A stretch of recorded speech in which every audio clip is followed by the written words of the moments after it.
Hey there, beautiful souls. I'm Coach Liz, and welcome to the Self-Love Lounge, where we're about to embark on a journey of self-discovery, empowerment, and all things love, which you know is my favorite. In this cozy corner of the podcast world, we're going to dive deep into the conversations that matter most to us: love, relationships, and the beautiful chaos of everyday life. Picture this as your safe haven, a space where you can be unapologetically you. Whether you're sipping your favorite tea, out on a walk, or multitasking through life's craziness, this is your place to hit pause, breathe, and connect. I've been a transformative life coach now for just 1 year, and let me tell you, the journey to self-love is messy, it's real, and it's incredibly rewarding. In the Self-Love Lounge, we're going to share stories, explore challenges, and find inspiration in the everyday moments that shape us. It's like a cozy chat with your best friend, who just happens to be your coach, sprinkled with a little touch of magic. So grab your favorite blanket, get comfy, and let's embark on this beautiful journey together. Hello, and welcome. Welcome back to another episode of the Self-Love Lounge. Today we have the fabulous Maria Spears, who is a dating and love coach. So if you are someone that is having trouble finding your special someone and finding love, definitely stay put. You'll want to listen to this. Maria, welcome. We're so excited to have you be a part of this today. Thank you for being here. Tell us all about you. Okay, thank you so much, Elizabeth. It's my pleasure to be with you. I just adore your energy and being here to share what we know about love, right? Oh, for sure. So, about me, I'm in Chicago. I took a long road to do what I'm doing today. It was through my own kind of trials and tribulations and pains and divorce and, all the things I went through earlier in life in terms of relationships. And I realized, as I was recovering from divorce, that we're not given a manual on how to find the right partner. And everything that I learned the hard way, I probably could have avoided a lot of that pain if there were some simple things I knew. One of which being valuing myself more than I did. So, and I know it speaks directly to self-love. But anyway, this is how I got to where I am today. And I try to teach women simple ways to make dating more pleasurable, more effective, to get to their partner faster, and not feel like they're doing it the hard way. So that's what I do today. I offer classes, and I work a coaching group that actually launches in 2 weeks, and also one-on-one, private coaching. So that's how I serve the world to create more love.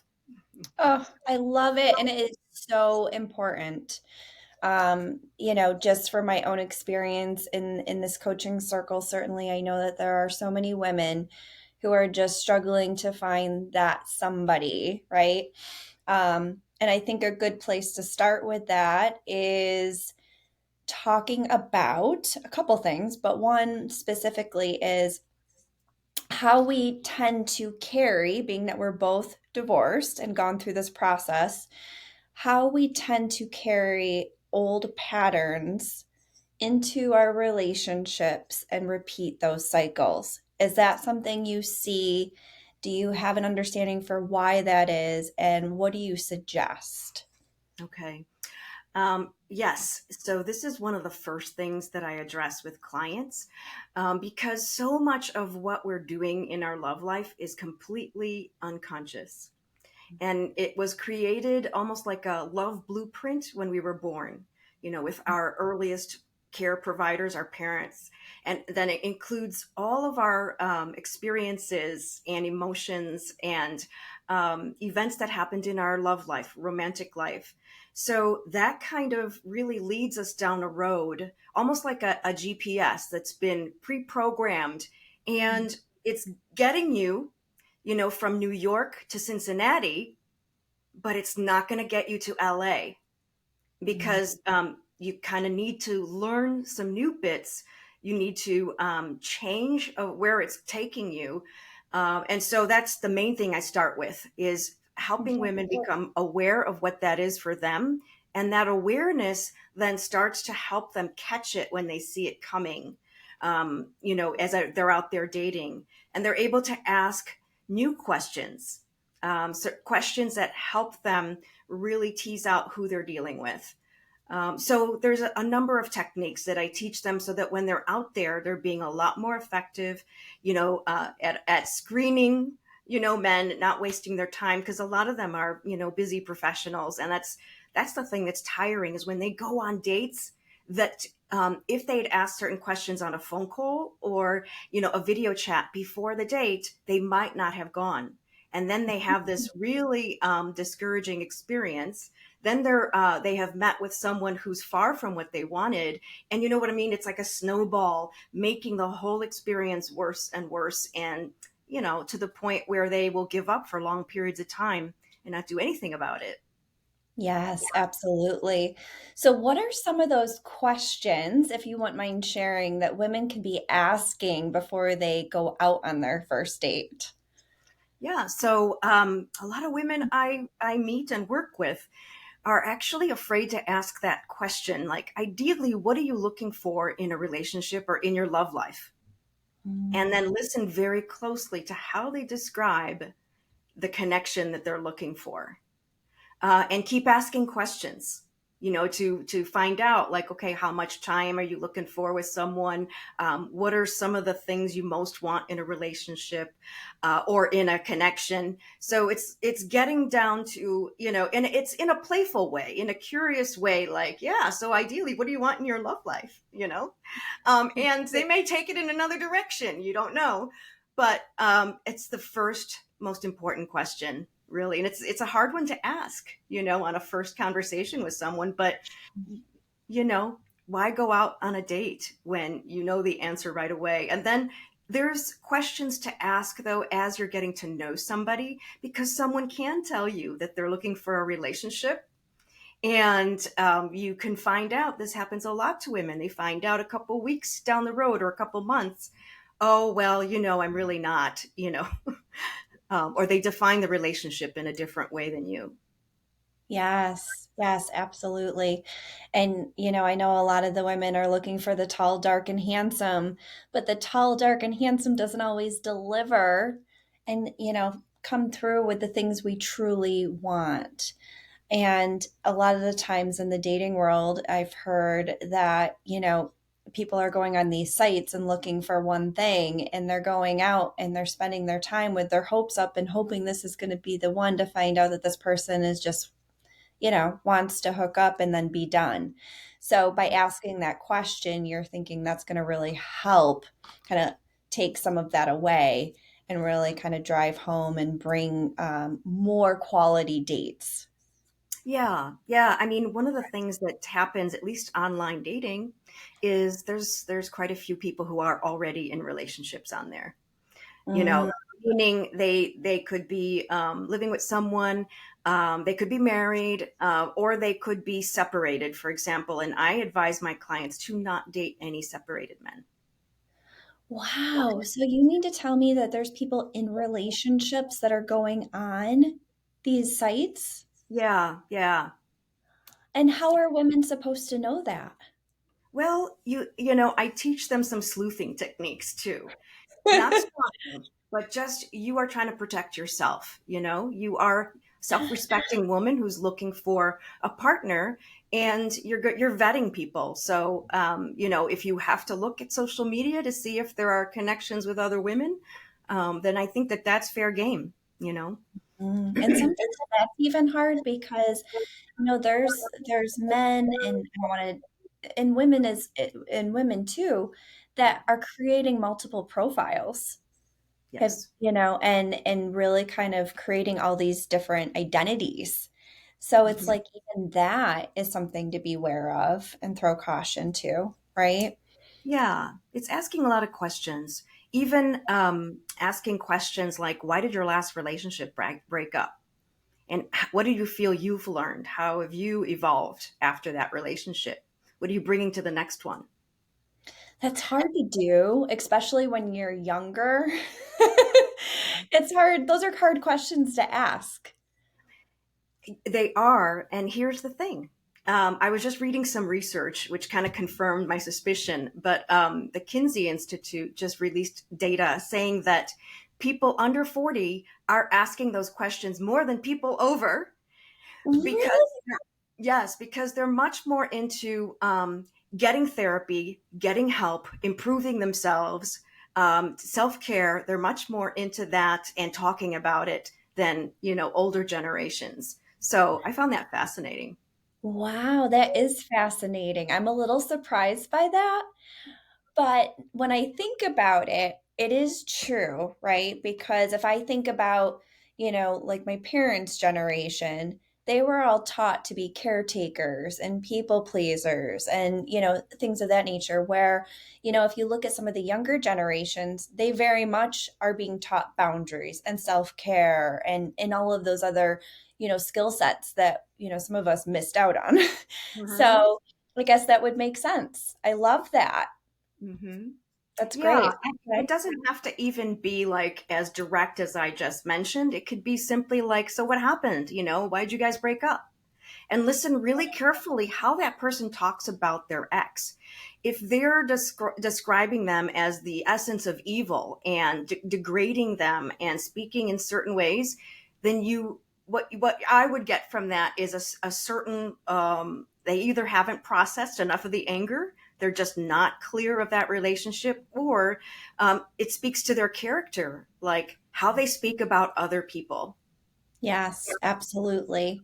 The other thing I wanted to touch upon is, this notion of two halves don't make a whole, so to speak. I call it the Jerry Maguire syndrome, where you complete me and how false that is, right? And how it sets, a lot of women up for failure to think that, another person can complete us or that love is like a fairy tale.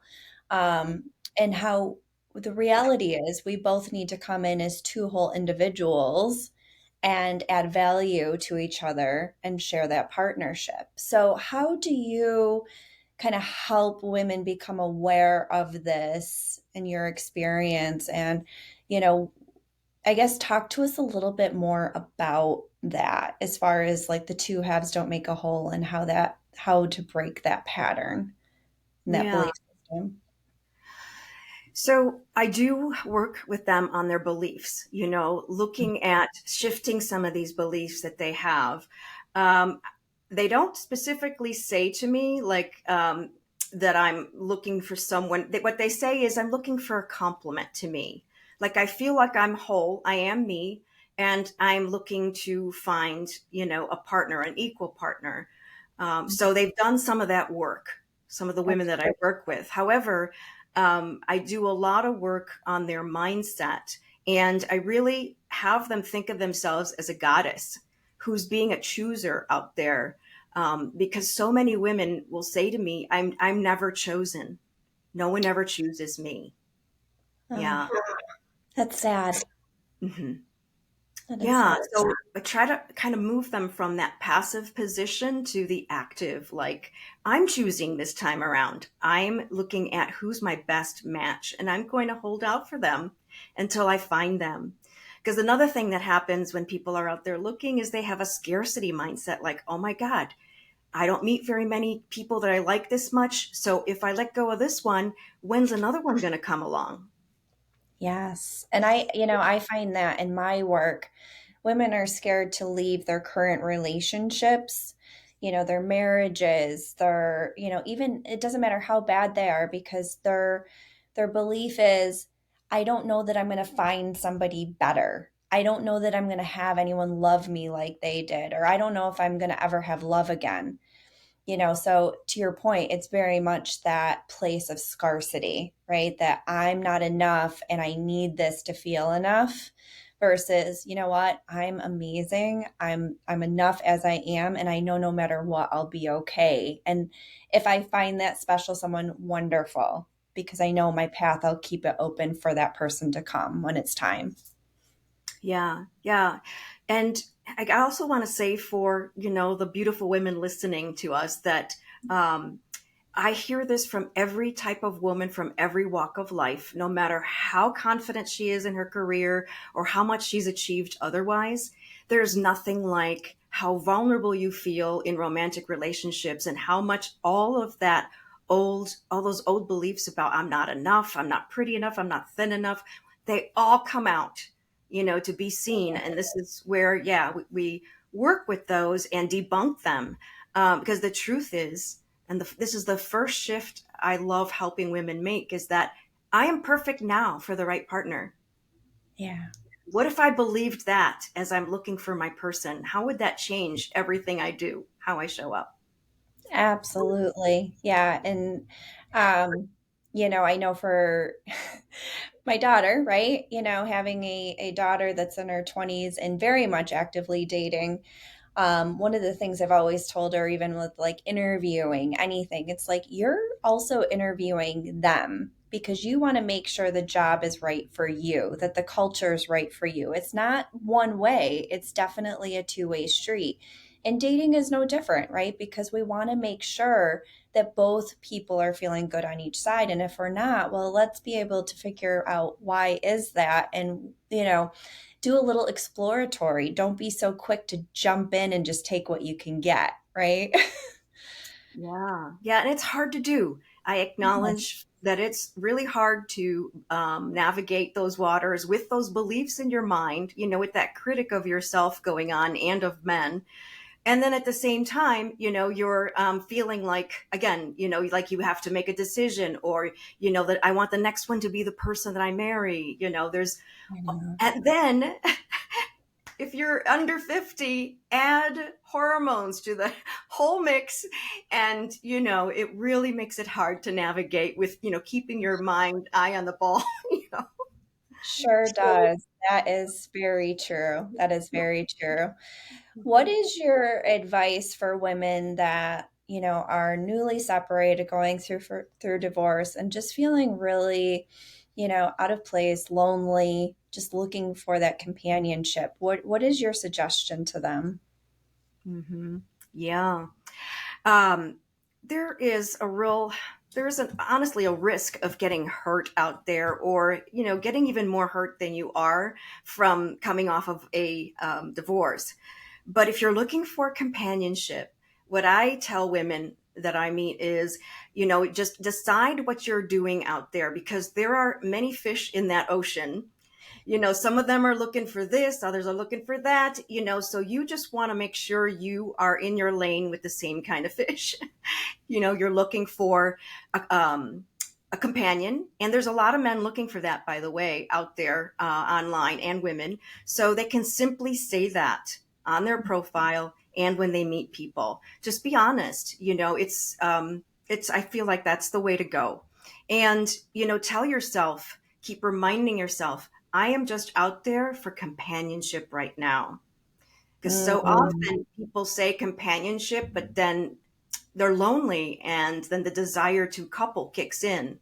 So I say take 3 to 6 months and explore what's out there, while you're also doing your personal growth work, because there's nothing there. A divorce is one of the biggest opportunities to upgrade yourself and make yourself ooh, the I love best. that. Yeah, to make yourself the best partner you can be for the next time around. Yes, I love that. Upgrade yourself, And it's so true. I know for me personally, I was with somebody almost 20 years.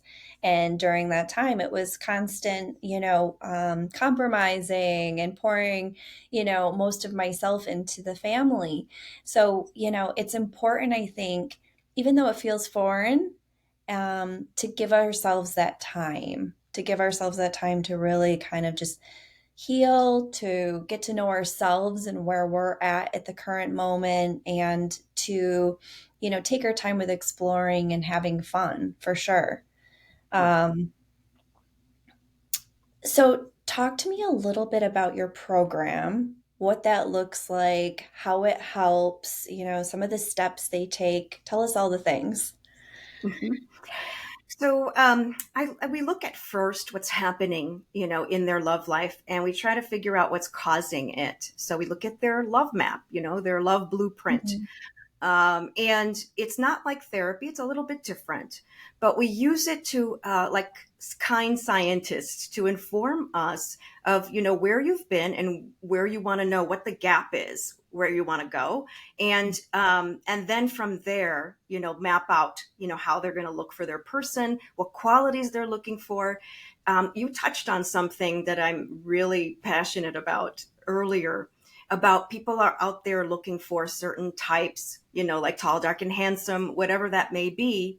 And, most dating coaches, at least I do, is I work with people to understand the essentials that they need to find. So be looking for kindness, consistency, empathy, listening, some of those very basic things that you have in your close friends, and then look at common interests, etc. Because we all do get really caught up in the common interest stuff, because that's what, especially the dating apps, that's what they talk about. But a relationship that goes the distance is going to have a foundation of certain things, and certain things. And a lot of women have, so we spend time figuring out what their emotional needs are in order to thrive in a relationship. So we do a process around that. I help them discover what is unique and amazing about them, their magic sauce. Ooh, so Because, nice. yeah, because when they show up embodying that, they get to attract the people who are looking exactly for that, for those qualities. Yes. Um, That. yeah, so it's a process from there to then dating skills, questions to ask, how to vet people, how to go through the dating process. And, the best part is when they get into a relationship and they start going deeper than they have in the past, being much more Mm. vulnerable. Yeah. And creating relationships that are deeper and connected on multiple levels, the spiritual, the emotional, the physical, yeah, all the levels that they've always wanted but couldn't achieve before. Yes. And my first thought on that is they couldn't achieve it because they were not that themselves. Is that correct? Yeah, to um, they didn't have the skills themselves, and Okay. also they had limiting beliefs and programming that Mhm. didn't allow them to break out of it and go in other directions.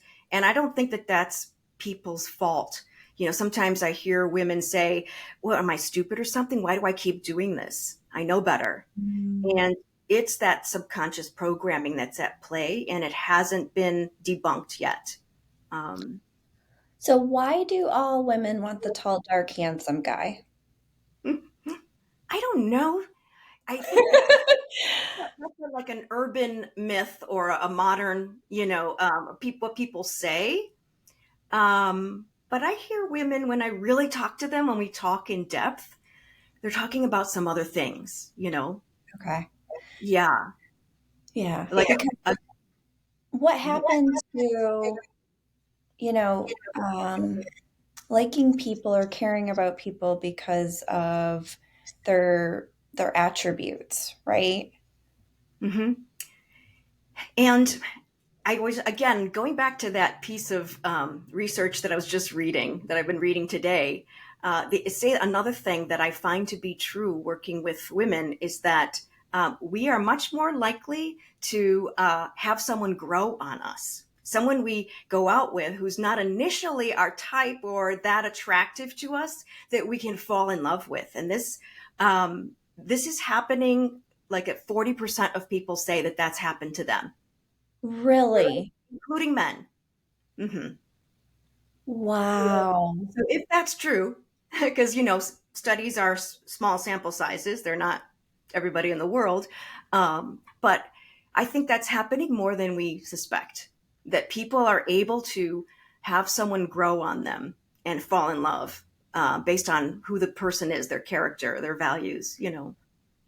So I take it that's what happens in arranged marriages, right? Because they don't get to choose their partner, but over time they do develop feelings and fall in love with them based on who they are. Is that similar, do you think? Um, it is, except in the arranged marriage, it's not necessarily a choice to stay in it. Well, yeah, because So I guess I want to dissect this more because Mhm.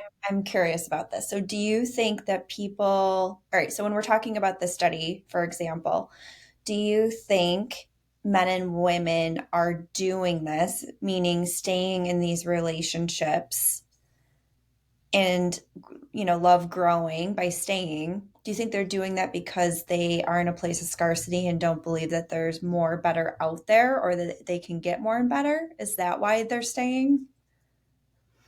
Well, so you're causing me to think now. What do I know from other couples that are married? Yeah, And like it's scarcity thinking. Like, I don't know, I can do better. But it's a lot of other things too. It's a financial thing. It's mhm, am I going to break up the family? How is this going to affect my children? How is this going to affect my retirement? As you know, yeah. it's that complex. Hmm. Okay. So a lot of layers that kind of keep us locked in place, but not Yeah, necessarily the right reasons, it sounds like. it could be values too. Like, I got married and I am going to stick this out because this is the promise I made before God and family. It's a lot of things. Yeah. Hmm. Okay. So help us understand a little bit.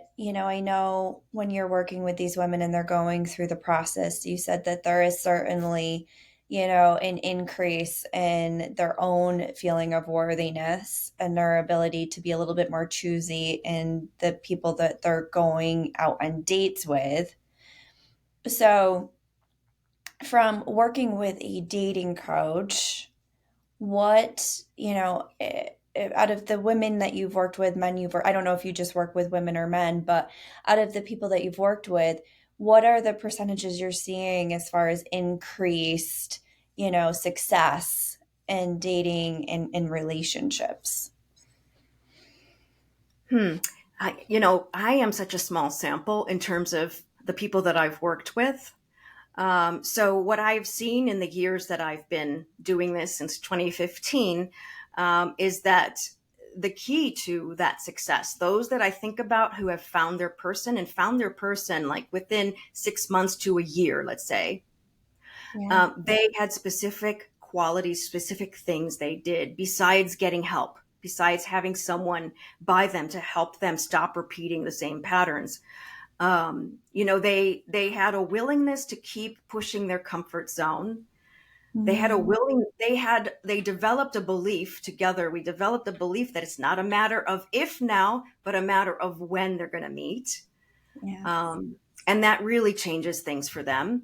But I watch them really devote some of their time and energy and their intention in this part of their life, unlike some other people who didn't devote as much or who stepped away.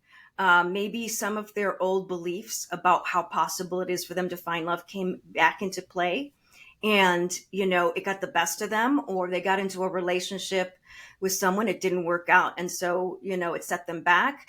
But I those that do succeed and get married or find their life partner, I find that a lot of people over 50 want to be partnered, not necessarily married again. um, yeah.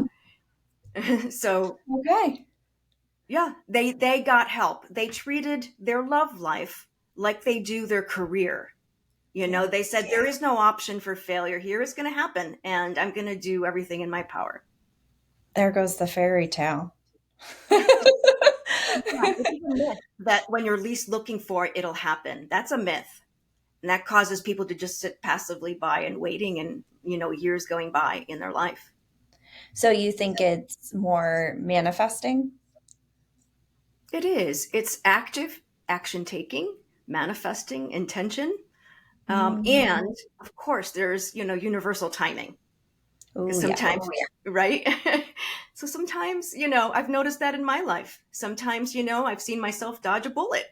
Something that someone I really wanted, all of a sudden gets whisked away by the universe, and I'm like, that's interesting. It was not the right one. Someone else was meant to be. Hmm. Yeah, Mm. and there are multiple someone else's. There are You multiple think people that. so? You think there's multiple? Oh yeah, there's multiple people out there that we could form a very happy pair with. It's just Wow. a choice. It's like, door number one, door number two, door number three. It's whatever you choose and whatever path you decide to take. Now this is starting to sound like The Bachelor. Pick your mate. Which one fits the best? Oh, Yeah. too funny. Yeah, it certainly speaks volumes when you're talking about the manifesting. The first thing that comes to mind is, we attract, like-minded. We attract kind of like what we're putting out is what we get back. So output equals input. So do you find that to be true? Kind of we meet people for where we're at the time, like Yeah. like-minded people. Yeah. Yeah. Or people are in a same or similar stage of personal growth or evolution. Yeah. Yeah, and what am I trying to say here? Like-minded energy, right? So, for example, if we're in a place where we're, really excited about life and we're really active and doing all that, we're going to attract someone like that. Where if we're just kind of sitting there and not feeling that energized or positive about the dating thing, we're just going to attract that. So it's like Mhm. anything, approaching it with a good mindset and really being able to come from a place of good intention versus just doing it to fill a void. Yeah. And it's especially hard with dating. So, I mean, I'm not advocating for myself. I'm just saying that if you get someone to be your guide to help you with this in some way, whether it's a group support or a therapist or a dating coach, this will help you get that much further faster in this process because your own limiting beliefs about what's possible for you or about yourself won't be getting in your way as much, and you'll be able to accept the love and the type of relationship you are worthy of. Ooh, yeah. Because I'm sure, just like me, you do come across women that struggle with their own self-worth and self-love, right? Yeah. Yeah, We all have work to do along that path. Everybody, it's a lifelong thing. How can we accept ourselves more? You that's know, right. For yeah. sure. Yeah, absolutely. Yeah, and I know for me too, it's, in my own journey, I was able to improve my relationships with others by improving the relationship with myself. The dynamics by nature shifted. And I teach a lot of that. It's, you have to start with you, and then by nature, everything around you does shift and change. So, Yeah. so tell us, I see all those books behind you. So tell us a little bit more about I know we have some readers on the line. Tell us some books that you would recommend for readers that are kind of in this place, looking for love, looking for that special person. What are some good books for them to read? Okay. So one of the ones, well, anything by John Gottman and the Gottman Institute. Oh, So he has two books that I share with my clients. One of them is Eight Dates for those who are single or in a couple. And then there's the Seven Principles for Making Marriage Work. And that one is for anybody, really. It's helps you understand, what causes relationships to disintegrate and what you work on long term so that you create not just the kind of relationship you've had in the past, but something far exceeding it. I Mhm. love that. That's awesome. And I don't know if it was Gottman, but there was a one I saw that came out. maybe it was Julie Gottman, the newest one. It's conflict, how to work through conflict in a relationship. Hmm. So that was another one I came across that looked really good too. But I know that they're notorious for really working with people on their relationships. And I think I can't remember who it was. I listened to a podcast that said that the Gottmans, they could sit down with a couple and tell by their language if they were going to stay married or not. Yes. Yeah. That's how And powerful language is. hmm and this is a lot of what this book talks about.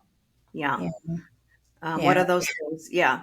And how they see them, whether it's just body language or what they say, the couple between themselves. So there's Yeah. a lot of resources. I have a bunch on my website too for anyone who's looking to enhance their dating and relationship skills. And I'm sure you have a ton of resources Okay. too. That's great to know. I will certainly put in the show notes these books and your site so everyone knows where to look for those. Um, so tell me a little bit about your own, since we're both in this dating self-love space. Tell me a little bit about your own self-love, self-care routine, what that looks like, how you fill yourself up. Yeah. That is something that I work on all the time because I've always been a giver and someone in the space of who helps other people. So I have to be really conscious of taking care of myself and my energy. So I do a variety of things. So I tap on myself Yeah. to help shift my energy when I need it. I do some meditation. I make sure I get adequate sleep and hydrate, so things like that I try to consciously do every day, and a number of other things, but those are important. And I ask myself, so how can I experience some joy today? What's going to make me laugh Mm. or feel good? And a lot of times the answer is my cats because they're always giving me hugs. I feel That's very great. far. Yeah. Aw, I love Love that. machine. I love Um, that. That's awesome. Yeah. And I try to talk to myself in more loving ways than I ever did before. So when I notice the critics show up, or when I notice I'm getting discouraged and I'm like, that's never going to happen. Oh, frustration. I start to say, yeah, Will, you're going to figure it out. Come on, girl. I love that. I am a big believer in that because for myself, a lot of my own practice has been turning self-judgment into compassion for myself, right? And so it's when I get really hard on myself or get frustrated or short fused, I know it's time to take a break, take a little walk, a few breaths, and just come back to self and know that everything is figure outable for sure. So it's really kind of finding that compassion and patience with ourselves as we are going through anything for that matter. But, certainly there's a lot of those moments where we just need to show ourselves a little love. And my favorite is just giving myself a big bear hug when Oh, I'm just feeling really down, just doing the big hug. It's comforting and makes me remind myself that I got my own back. I So love I that. do love that. If you don't mind, I'm going to adopt that one for myself. Please do. Please do. We're big huggers in this household. There's a lot of hugging. My guys love to hug, and it's definitely something we all find comfort in. So I think it's important, to your point, just knowing what is it that you need, listening to your body, getting out of that head of ours, and asking for what we need. That's another thing I've learned that a lot of us have trouble doing in our relationships is asking for what we need and then just expecting that it's going to be given to us and disappointed when it's not, right? Yeah, yeah, and that's one of the things that I work on with ladies is if you don't tell, especially in a man-woman relationship, if you don't tell the guy what you need, he can't guess, and it really impacts his ability to make you happy. And all he wants to do, a good man wants to make you happy. So just Yes. keep giving him the feedback, keep reinforcing it with appreciation, Yeah. and yeah, you will have a gem on your hands. It's so true. It's so true because, again, I find that a good man, there's not much you can ask for that they're not willing to do, but you have to be able to ask because they're not mind readers, right? They don't know, just like we don't know always what they need. So it's important that you can have that communication back and forth in the relationship and create a space for that. Hmm. Um, so yeah, I love that. That's great. So tell us about, do you have a quote that your go-to quote or quotes that you enjoy and like and share? Yeah, this is one of my go-to quotes from Rumi, and it relates to love and self-love. Mm. So your task is not to seek for love, but merely to find all the places within yourself that you have built against it, all the barriers within yourself. Yeah. Ooh, I might have to take that. I love that. Hmm. Yep, I might have to borrow that. That's really good. I love that. And it's so true. And it goes back to everything we've been talking about today, just going back to self. Yeah. Yeah, that's Where beautiful. are you there? Yeah, it's like, where am I being the gatekeeper and keeping love out? Yeah.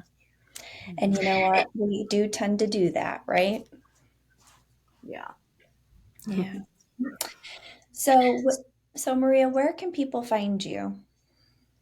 Well, best place to find me, besides on LinkedIn and in Facebook, under Maria-Spears. That's my website as well.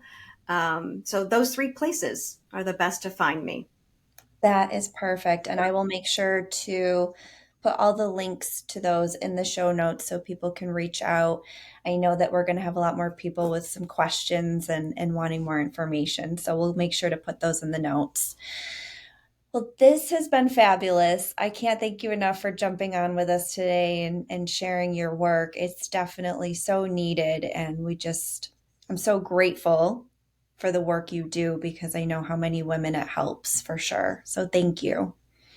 Thank you so much for inviting me and for the chance to discuss this with you. And I just love the work that you do as well. Really needed in this world. Thank you so much. And I'm also going to note that Maria has a group coaching coming up in a couple weeks. It is open now to go in and get registered for. So I will link that as well. Make sure you check it out. It's definitely, if you're someone that's in the dating space and looking for love, definitely reach out to Maria. I know that she will be such a big help on that journey. So thank you so much. And to all Thank of you, thank you for taking time out of your day to listen to us today. It's always a pleasure to share this time with each and every one of you. Thank you for choosing this podcast to listen to today. And until next week, I hope everyone has a blessed day and week, and I love you all to the moon and back.